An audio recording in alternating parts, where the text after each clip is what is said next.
تمام تر صورتحال پہ بات کریں گے. ہمارے ساتھ موجود ہیں ہم بقائی صاحبہ. ڈاکٹر صاحبہ بہت شکریہ آپ کے وقت کا. ڈاکٹر صاحبہ کیا سمجھتے ہیں کس طرح سے تمام معاملات کو اب سلجھایا جا سکتا ہے, کوئی حل نکلا ہے اس تمام تنازعات کا؟ دیکھیے معاملہ تو مزید الجھ گیا ہے, اور اگر معاملہ سلجھا تو اس وقت سلجھے گا جب امریکہ وہ کردار ادا کرے جس کردار کے لیے وہ مانا جاتا ہے. فی الوقت بجائے کہ وہ کانفلکٹ ختم کراتا, وہ تو حریف بن گیا. وہ کانفلکٹ میں اس نے حصہ داری حاصل کر لی, اور اگر جب آپ حریف بن جاتے ہیں تو پھر دوسری طرف جو صف بندی ہو رہی ہوتی ہے اس کے پاس جواز بن جاتا ہے آپ پر کاؤنٹر اٹیک کرنے کا. تو میرا تو خیال ہے کہ ڈیولپنگ سٹوری ہے, لیکن ڈیولپنگ سٹوری میں یہ بھی بالکل واضح طور پہ سامنے آ گیا کہ ایران نے دیر نہیں لگائی جواب دینے میں, اور انہوں نے وہاں ہٹ کیا ہے جہاں ہرٹ کرتا ہے. یعنی انہوں نے ایک بار پھر اسرائیل کے اندر, سینٹرل اسرائیل میں اور ندرن اسرائیل میں, میرا خیال ہے حائفہ میں حملہ کیا ہے, اور اس میں بہت لوگ جو ہیں وہ زخمی ہیں. اس کے ساتھ ساتھ اسرائیل کے اندر بھی ایک مسئلہ چل رہا ہے, یعنی کہ جو ان کے بم شیلٹرز ہیں اس میں وہ صرف جوز کو چھپنے کی اجازت دیتے ہیں. جو نان جوز ہیں ان کے لیے بم شیلٹرز میں انٹر ہونے کی اجازت نہیں ہے, اور جو نان جوئش علاقے ہیں وہاں بم شیلٹرز ہی نہیں ہیں. تو یہ جو سمجھے اسرائیلی باعث ہے یہ آپ کو کھل کے نظر آتا ہے. اور پھر تیسری بات یہ کہ ایران نے بالکل واضح بات کہی ہے کہ اب ڈائریکٹلی امریکن انٹرسٹ پہ حملہ کرنا جسٹیفائیڈ ہو گیا ہے. امریکہ اس جنگ میں گھسیٹا گیا ہے, اور یہ اسرائیل کی دلی خواہش پوری ہوئی کہ امریکہ ڈائریکٹ کانفرنٹیشن میں چلا گیا ایران سے اسرائیل کی سیاسی اور علاقائی بقا کے لیے. لیکن یہ دنیا کے لیے جیسے کہ آپ نے بھی کہا, ایران کی جانب سے کہا گیا ہے کہ اب امریکی انٹرسٹ پر حملہ کیا جائے گا. اگر ایران ایسا کرتا ہے تو پھر آپ صورتحال کہاں جاتی دیکھ رہی ہیں, اور جنگ کس حد تک پھیل سکتی ہے؟ دیکھیے خطے سے تو باہر جنگ نکل ہی گئی ہے, اور اب مزید پھیل سکتی ہے اگر ریسٹرینٹ کا مظاہرہ نہ ہو. لیکن اس کے جو لانگ ٹرم ایفیکٹ ہے جس کی طرف اس وقت بہت بات ہو رہی ہے ویسٹرن میڈیا میں, وہ یہ ہے کہ دو نیوکلیئر پاورز نے, اسرائیل اور امریکہ نے مل کر ایک نان نیوکلیئر پاور پہ, جس کے پاس سے کسی کے پاس یہ شواہد نہیں ہے کہ وہ ان کے اندر پاس کوئی اسموکنگ گن ہے, اس پہ حملہ کیا ہے. تو پوری دنیا کو یہ سمجھیے میسج گیا ہے کہ کلیکٹو سیکیورٹی تباہ ختم, یونائٹڈ نیشنز تباہ ختم, human rights, rule of law تباہ ختم, آپ اپنے لیے ہیں. تو جو چھوٹے ممالک ہیں ان میں نیوکلیئر پاور بننے کی خواہش زور پکڑ جائے گی. اور کیونکہ جن ممالک نے نیوکلیئر کلب گریٹ کریش کیا وہ آج سیف ہے. جو ملک حساب سے چلا رول آف لا کے, جس نے اپنا ملک کھولا نیوکلیئر انسپیکٹرز کو, اس ملک کی مشکل آئی ہے. تو جو میسیجنگ ہے وہ بہت نیگیٹو ہے. More and more states will want to become a nuclear power post what is happening right now. ایک تو یہ بہت خطرناک بات ہے. دوسری میرا خیال ہے کہ بہت ٹاکسک صف بندی ہوگی, اور مجھے یقین ہے کہ ایران کو سپورٹ ہے, ابھی کوائٹ سپورٹ ہے رشیا اور چائنا کی طرف سے. اگر یہ سپورٹ کھل کر سامنے آ گئی تو پھر ہم ایک گلوبل کانفلکٹ کو آگے بڑھنے سے نہیں روک پائیں گے. کون اس کو ٹھیک کر سکتا ہے؟ میرا خیال ہے کہ امریکہ کو حریف کی جگہ میڈیشن کے رول میں آ جانا چاہیے. کجان اس کے کہ وہ ایران کو ایک دھمکی کے بعد دوسری دھمکی دے, اسے شاید صورتحال کو ٹھنڈا کرنے کی کوشش کرنی چاہیے, کیونکہ اسرائیل تو یہ سب کچھ چاہتا تھا, اسرائیل کے فیور میں گیا ہے. لیکن سوچنے والے یہ بھی کہتے ہیں کہ اسرائیل اور امریکہ میں کوئی تفریق ہی نہیں ہے. اگر آپ وائٹ ہاؤس میں بیٹھے ہیں تو آپ کو زیونسٹ لابی کی بات ماننی چاہیے. پھر یہ خبریں آ رہی ہیں کہ شاید امریکہ جو ہے وہ پاکستان کو بھی کوئی لیوکریٹو آفر دے رہا ہے کہ اگر وہ امریکہ کا ساتھ دے ایران کے خلاف اس جنگ میں. یہ بات ہمارے لیے بہت نقصان دہ ثابت ہوگی. ابھی تک ہم افغان. ڈاکٹر صاحبہ اب دیکھیں نا, آپ نے بتایا کہ اس وقت امریکہ بھی اس جنگ میں آ گیا ہے, تو آپ نے دیکھا عملی طور پہ سلامتی کونسل بے بس نظر آتی ہے, اقوام متحدہ بے بس نظر آتی ہے. تو کون سا فورم ہے جو اس میں عملی کردار ادا کرے گا, اس جنگ کو روکے گا؟ میں نے آپ سے گزارش کی نا کہ امریکہ کو اپنے کردار میں ریورس ہونا چاہیے, جہاں وہ میڈیشن کرے اور پیس میکر بنے, کجا اس کے کہ اس ویکیوم میں کوئی اور اسٹیٹ آ جائے.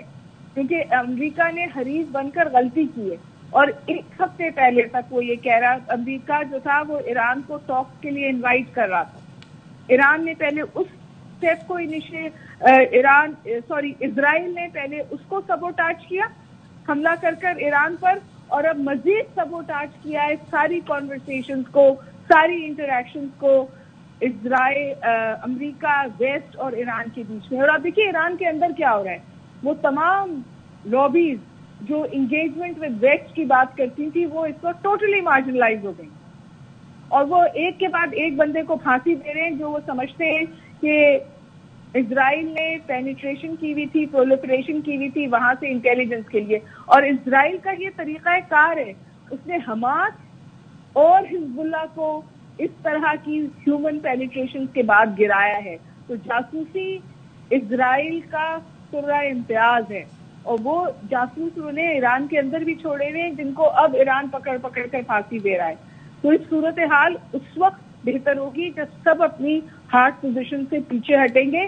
اچھا, ڈائیلاگ کی بات ہو رہی ہے ہما صاحبہ, اور برطانوی وزیر اعظم یہ کہتے ہیں کہ مذاکرات کی طرف آنا چاہیے. کیا یورپ مذاکرات میں کوئی کردار ادا کر سکتا ہے کہ وہ ایران کو مذاکرات کی ٹیبل پر لائے؟ دیکھیے یورپ امریکہ سے پریشان بھی ہے یوکرین کی صورتحال کی وجہ سے, اور کمزور بھی ہے. تو وہ صرف پریشر کی حد تک تو بات کر سکتا ہے, وہ صرف اس حد تک تو بات کر سکتا ہے کہ وہ امریکہ کو کاؤنسل کرے. لیکن اس وقت ایسا لگ رہا ہے کہ جو امریکن پریزیڈنٹ ہیں وہ بالکل ہوسٹیج ہے زیونسٹ لابی کے ہاتھوں, وہ بالکل ہوسٹیج ہیں اسرائیلی انٹرسٹ کو, اور وہ اسی کو اپیز کرنے کی کوشش کر رہے ہیں جو میں سمجھتی ہوں ایک بہت خطرناک ٹریجیکٹری ہے, صرف خطے کے امن کے لیے نہیں, گلوبل پیس کے لیے. اچھا, آپ سمجھتی ہیں کہ ایران ایکسپیکٹ کر رہا تھا کہ امریکہ حملہ کرے گا, کیونکہ ایک طرف امریکہ ڈائیلاگ کی بات کر رہا تھا, دوسری جانب آج اٹیک کر دیا گیا؟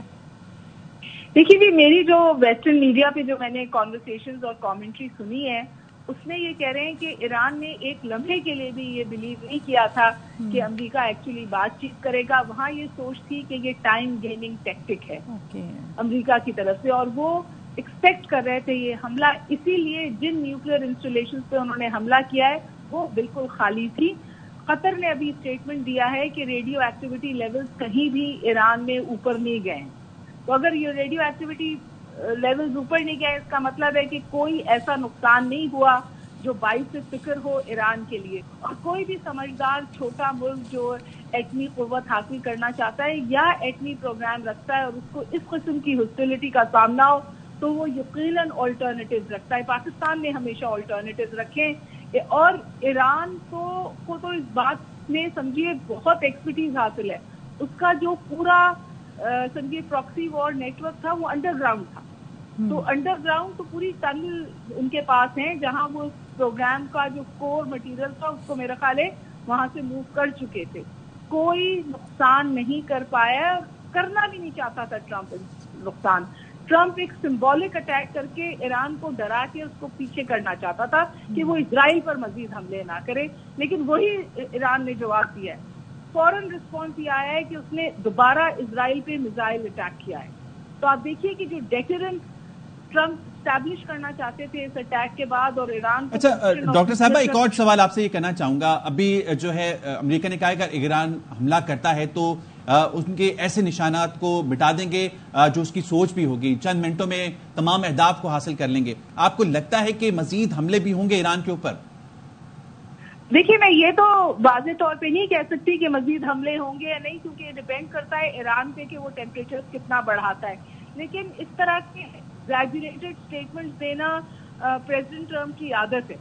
آپ بات جہاں سے شروع ہوئی تھی وہاں سے اگر آپ لے کر چلیں تو پہلا اسٹیٹمنٹ یہ تھا کہ ہم تہران کو تہس نہس کر دیں گے, صفائے ہستی سے مٹا دیں گے. دوسرا اسٹیٹمنٹ یہ تھا جناب کہ ہم رجیم چینج کر دیں گے. پھر تھرڈ اسٹیٹمنٹ یہ آیا کہ ہم ان کا نیوکلیر پروگرام ختم کرنا چاہتے ہیں. اور یہاں آپ کو ایران اور اسرائیل اور امریکہ سے ایک طرح کی آوازیں آتی ہوئی نظر آتی ہیں. تو وہ پریزیڈنٹ ٹرمپ تواتر کے ساتھ گول پوسٹ چینج کرتے ہیں, اپنے اسٹیٹمنٹ چینج کرتے ہیں. میں ان کے بارے میں بہت جملہ کہتی ہوں کہ وہ دنیا کو موت دکھاتے ہیں تاکہ سب کو بخار اچھا لگے. ٹھیک ہے, بہت شکریہ. ہمارے ساتھ موجود تھی ڈاکٹر ہما بقائی صاحبہ, اور بات ہو رہی تھی ایران اسرائیل جنگ کا دائرہ کار پھیل گیا. امریکہ نے ایران کی ایٹمی تنصیبات پر حملہ کر دیا. فردو, نتنز اور اصفہان کے نیوکلیر پلانٹس پر بمباری کی گئی. امریکی میڈیا کا کہنا ہے کہ فردو کی جوہری سائٹ پر 6 بنکر بسٹر بم اور دیگر 2 ایٹمی تنصیبات پر 30 ٹماہاک کروز میزائل داغے گئے.